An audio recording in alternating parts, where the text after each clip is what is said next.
They live among us, wearing the same smiles, cooking the same meals, walking the same hallways.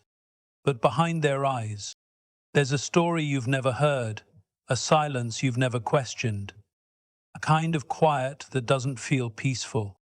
It feels trained. You see, the strangest thing about victims of narcissistic abuse is not the pain they speak of, it's the pain they don't. They've become masters of pretending everything is fine. But if you listen closely, if you watch long enough, you'll notice something isn't quite right. A laugh that lands too late, an apology that comes too early, a smile that doesn't reach the eyes. This is not weakness. This is the art of survival, disguised as normal life.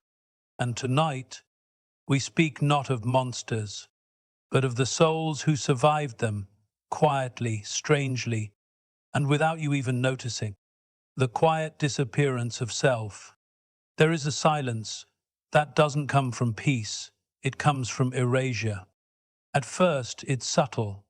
They'll stop offering opinions, they'll shrink from decisions, they'll laugh a little less loudly, speak a little more carefully. Not because they've suddenly become quiet people, but because somewhere along the way they were taught that their voice was a threat to someone else's comfort. Victims of narcissistic abuse don't wake up one day and decide to vanish. It happens slowly, like rain that wears down stone. Every eye roll, every sarcastic sigh, every moment they were made to feel too much or too sensitive becomes a chisel against their identity. And after enough days, weeks, and years, they stop showing up as themselves. What's left is a version of them built for survival, a version that doesn't take up space, a version that agrees even when it aches, a version that never says this hurts, because saying so once led to punishment, not always through words, but often through absence, withdrawal, emotional coldness that cuts deeper than shouting ever could. At home, this looks like politeness, like passivity, like someone who just wants everyone to get along. But in reality, it's self-protection wrapped in submission. It's a learned silence, a protective invisibility. You might look at them and think they've changed, and you'd be right. But what you're seeing isn't change, it's disappearance. And the cruelest part, they often don't even notice it themselves until the mirror stops recognizing them back. Compulsive harmony, seeking. There is a certain kind of person who will go to extraordinary lengths to keep the room calm. They'll laugh at the joke that wasn't funny. They'll agree when every cell in their body says don't. They'll say I'm sorry when they've done absolutely nothing wrong. And they do this not because they lack a spine, but because once they lived in a world where peace was earned through self-erasure.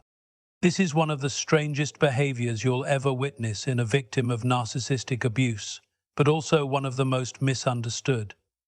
On the surface, they seem like people-pleasers, peacemakers, kind to a fault. But underneath, there is a quiet, constant calculation, a survival instinct, a voice inside that whispers, "Don't upset the balance, it's not safe."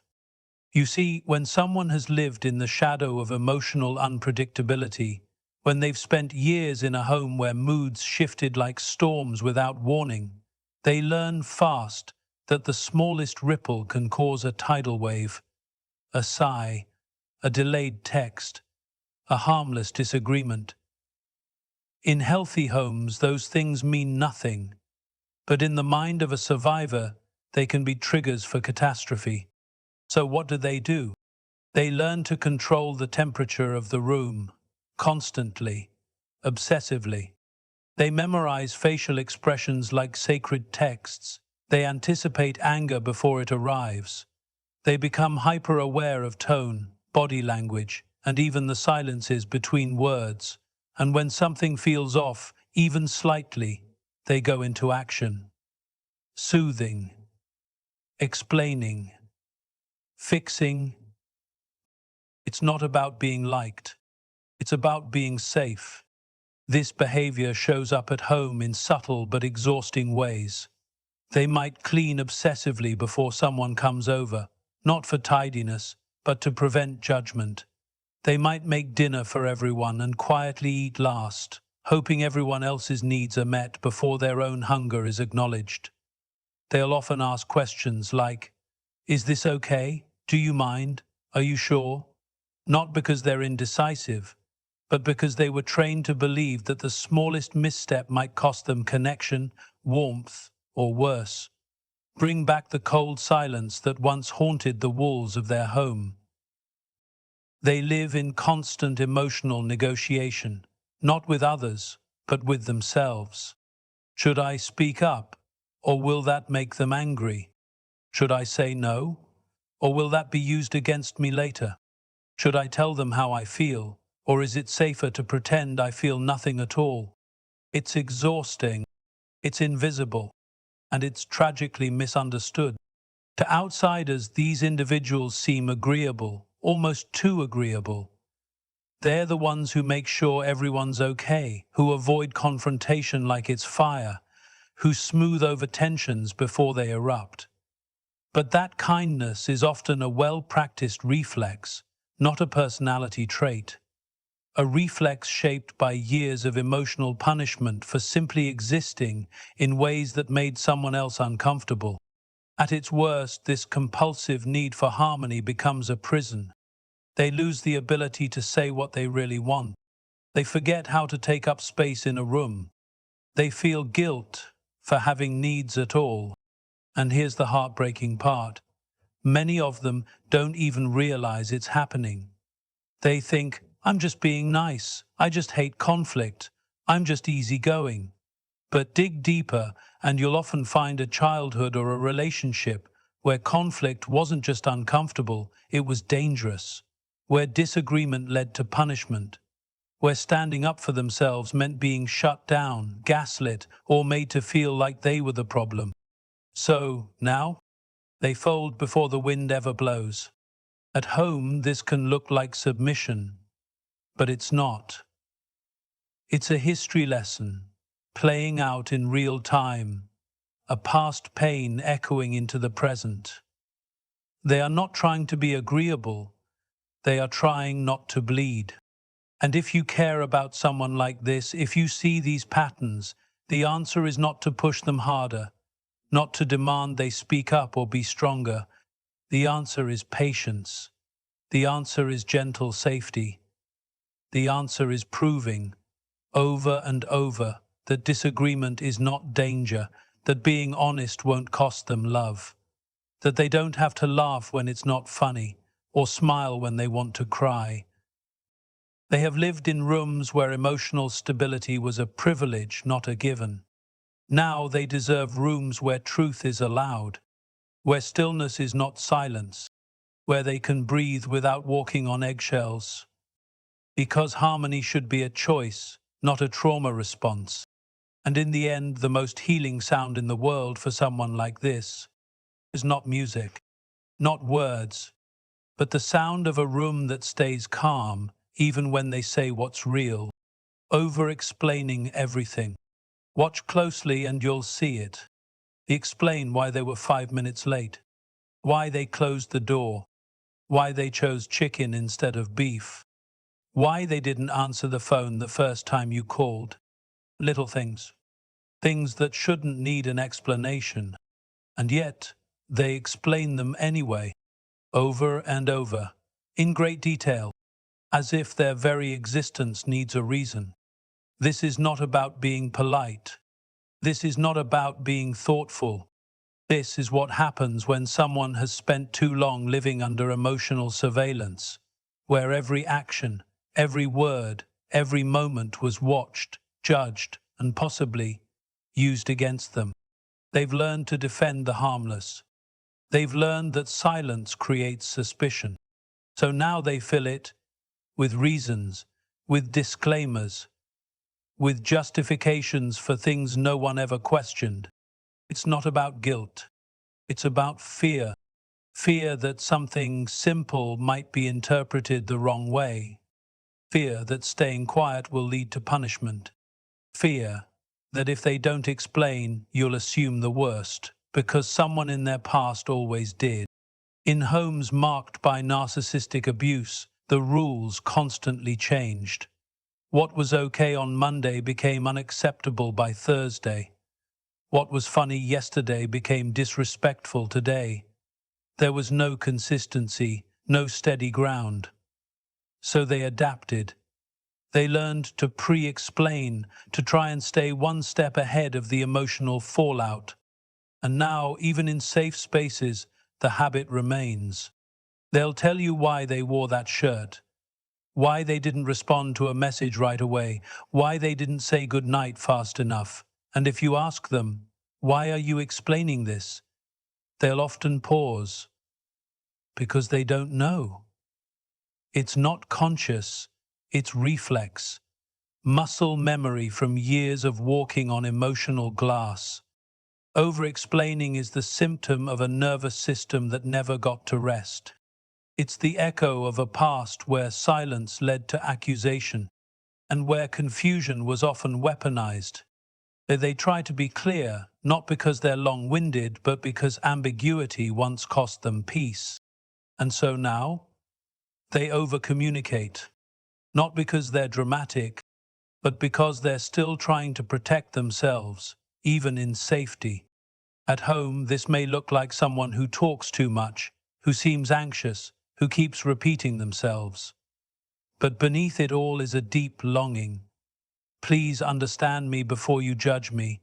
Please don't misunderstand. Please don't hurt me for something I didn't mean. That's what over-explaining really is. It's not noise. It's fear dressed up as clarity. And if you truly want to help someone like this, listen. Not just to the words, but to the why behind them. Don't tell them to get to the point. Don't shame them for needing you to understand.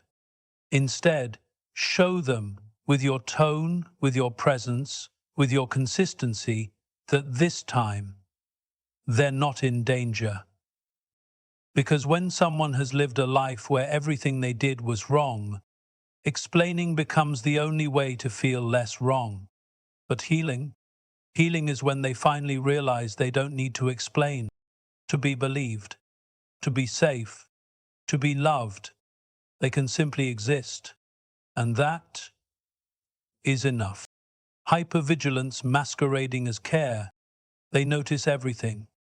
The shift in your voice, the pause before your reply, the way your eyes flick away when you're tired, upset, or disappointed. They'll ask, "Are you okay? Did I do something wrong? You sure everything's fine?" At first glance, it looks like kindness, like attentiveness, like someone who just cares a little extra. And yes, they do care, but not in the way most people understand. This isn't just empathy. This is hypervigilance. This is the kind of awareness that doesn't come from compassion. It comes from fear. Because once they lived in a home where emotions were unpredictable, where the air could shift in an instant, where a single wrong word or look could flip the whole world upside down. So they trained themselves to become emotional detectives, to scan for danger, to read faces like maps, to hear the storm before it ever arrived. They became experts at studying other people's emotional weather, because their safety depended on it. Now, in safe places, that same behavior follows them. It looks like sensitivity, like intuition, like someone who's just good at reading people. But underneath it all, there's a deep wired-in instinct. If I can sense the mood shift early enough, maybe I can stop the storm from coming. This shows up constantly at home. They'll avoid topics that might trigger someone. They'll change their tone based on the energy in the room. They'll rearrange their own discomfort just to preserve someone else's comfort, all while pretending it's no big deal. It might even look like they're trying to control things, when in fact, they're trying to prevent pain, not just for themselves, but for everyone around them. They've seen how fast peace can vanish, so now they cling to it, shape it, protect it, often at the expense of their own mental well-being. The tragedy is, this hypervigilance is rarely recognized for what it is. Most people just see someone overreacting, worrying too much, or being dramatic. But the truth is, they've spent years walking through emotional minefields, learning to survive in environments where love was conditional and moods were weapons. And when love came with strings, attention with manipulation, affection with volatility, they adapted. They had to. So now they know when someone's lying, not from the words, but from the way the sentence lands. They know when someone's irritated, not from yelling, but from the silence that follows. They know how to shift themselves into 100 shapes to keep the peace, even if it costs them. And yes, it does cost them. It costs them rest. It costs them spontaneity. It costs them the joy of being fully present. Because part of their mind is always running background checks on the room, the conversation, the vibe. But here's the heartbreaking twist. To the outside world, it still just looks like they care a lot, that they're just thoughtful. And in some ways they are. But the real truth is this. They're tired. Tired of managing other people's emotions. Tired of walking on invisible wires. Tired of trying to feel safe by controlling everything, but never feeling safe at all. What they truly need is the kind of love that doesn't shift with the wind. The kind of space where they're allowed to stop scanning the room and just be in it. Because when someone has lived their life watching for signs of emotional danger, real healing begins when they finally realize they don't have to watch anymore. Moments of sudden laughter or silence. There's a moment, small, almost invisible, where something strange happens. A sudden burst of laughter when nothing is funny, or complete silence in the middle of a warm, easy conversation. You might not think much of it. You might smile politely or move on. But to someone who's lived through narcissistic abuse, that moment isn't random. It's reflex. You see, when someone has been trained to suppress their true emotions for years, their joy, their pain, their anger, even their curiosity, those feelings don't disappear. They just get buried, tucked away, hidden beneath layers of appropriate behavior designed to keep them safe. But every now and then, a crack forms in the mask, and something slips out. Laughter that's too loud, too sudden, too out of place, not from amusement, but from tension that doesn't know where else to go. Or silence that falls like a curtain, not because they have nothing to say, but because their body is suddenly remembering that speaking their truth once cost them something precious.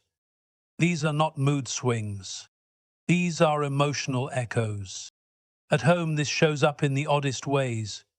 They may go completely quiet after a compliment, unsure whether to believe it, or laugh when telling a painful story, because they've had to coat their trauma in humor just to make it bearable. They might even apologize after sharing something personal, as if letting someone in was a violation. These behaviors aren't about attention. They're about containment, trying to hold in feelings they were once punished for expressing. And sometimes the emotional mismatch is their way of testing the waters. Is it safe to laugh here? Can I cry in front of you? Will silence be met with kindness or coldness? Because in their world, silence wasn't just quiet, it was a warning. And laughter wasn't always shared, it was sometimes mocked. So now their body doesn't always trust the room, even when their heart wants to. These strange moments, the laugh that doesn't fit, the quiet that falls too hard, they are clues, not of dysfunction but of survival. evidence of a soul still trying to unlearn the idea that safety is conditional. If you notice this in someone, don't rush to fix it. Don't call it weird. Don't brush it off. Just stay. Because what they need isn't correction. What they need is safety in stillness. To learn, slowly, that they no longer have to perform or disappear. They just need to know that this time they can laugh when it's real, speak when it matters, and be silent without being forgotten.